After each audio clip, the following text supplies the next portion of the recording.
मुंबई के कांदिवली पश्चिम पारेख नगर स्थित country club ground में उत्तर मुंबई भाजपा की तरफ से जाहिर पक्ष प्रवेश कार्यक्रम का आयोजन किया गया। सांसद गोपाल शेट्टी की उपस्थिति में आशीष मांडविकर के साथ कई महिलाओं और पुरुषों ने भाजपा में प्रवेश किया। सांसद गोपाल शेट्टी ने बीजेपी का स्कार्फ पहनाकर आशीष मांडविकर और उनके साथियों का पार्टी में स्वागत किया। सांसद गोपाल शेट्टी ने कहा कि गरीबों के हित में कार्य करना, उनके साथ खड़े रहना और समाज के साथ रहकर काम करना उनका उद्देश्य है। सांसद गोपाल शेट्टी ने कहा कि हमारे उपनगर में 4 बिल्डर है जो एसआरए का काम कई सालों से रोके हुए हैं, जिनके कारण लोगों को घर नहीं मिल रहा है। बिल्डर 2-3 साल तक एसआरए के कामों को रोके रखता है। उन्होंने कई बिल्डरों का नाम भी लिया और उन्होंने कहा कि अब हम खुद आगे आकर एरिया का विकास कार्य कराएंगे। पक्ष प्रवेश तो एक नाम है।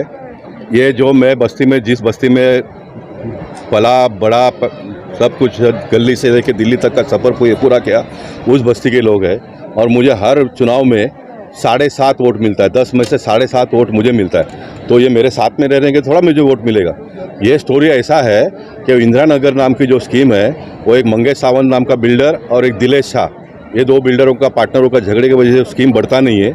इसलिए मैं एसआरए में जाकर बोला, जो 10 साल से बिल्डर लोग ने एग्रीमेंट किया है, काम नहीं करते, उसका सब कैंसिल करो। और वो इनको मालूम पड़ा और इन्होंने एक कार्यक्रम का आयोजन किया। लेकिन मेरा तो लड़ाई लोगों को घर मिलना चाहिए, इसलिए मैंने उसका आर्किटेक्ट वहाँ पर गायकवाड़ बैठे, उनको बोला, तुम अभी मेरे साथ में चल के नारियल फोड़ो, कल से काम चालू करो। झोपड़पट्टी वाले का 300 फुट का घर बनाने के लिए तुमको कोई गवर्नमेंट रोकेगी नहीं, उसके लिए मैं बैठा हूँ। तुम्हारा सेल बिल्डिंग में जो भी तुम लोग का पार्टनरशिप का झगड़ा खत्म करो और आगे बढ़ो, हमको कोई प्रॉब्लम नहीं। तो उसने 8 दिन का मेरे से टाइम लिया है। 8 दिन में अगर वो करता है तो ठीक है, नहीं तो फिर हम आगे का रास्ता हम देखेंगे। लोगों का 20-20 साल ये बिल्डर लोगों ने एग्रीमेंट करके इनका जीना हराम कर दिया। किसी व्यक्ति का जीवन का सुनहरा 20 साल बिगड़ जाना, ये कितना मायना रखता है, ये आप मीडिया के लोगों ने भी सोच समझकर इसको हाईलाइट करके भेजना चाहिए। मैं नाम ले रहा हूँ, मंगेश सावंत, दिलेश शाह यहाँ का है। वहाँ पर ईस्ट में एक बर्डे बिल्डर है, उसने 20 साल से प्रोजेक्ट को रोके रखा है। उसके आगे मुंबई का सबसे बड़ा बिल्डर विकी ओबेरॉय, जिसने पहले बिल्डर का एग्रीमेंट कैंसिल करके ले लिया, 4 साल हो गए, आज भी वापस काम नहीं शुरू कर रहा है। उसको कोई गवर्नमेंट के ऑफिस से लोग पूछते नहीं, उसको कोई नगर से हो, कोई आमदार, कोई पूछता नहीं है। तो कम से कम ये पाप मेरे से नहीं होगा, क्योंकि मैं झोपड़पट्टी से यहाँ तक पहुँचा हूँ, तो मैं अपना काम करता हूँ। वही मैं बोला ना, बर्थडे बिल्डर, वो आरएसएस का नाम खराब करता। खाली आरएसएस के लोग तो जीवन अपना दे दिया देश और समाज के लिए, वो आरएसएस का नाम खराब करता है।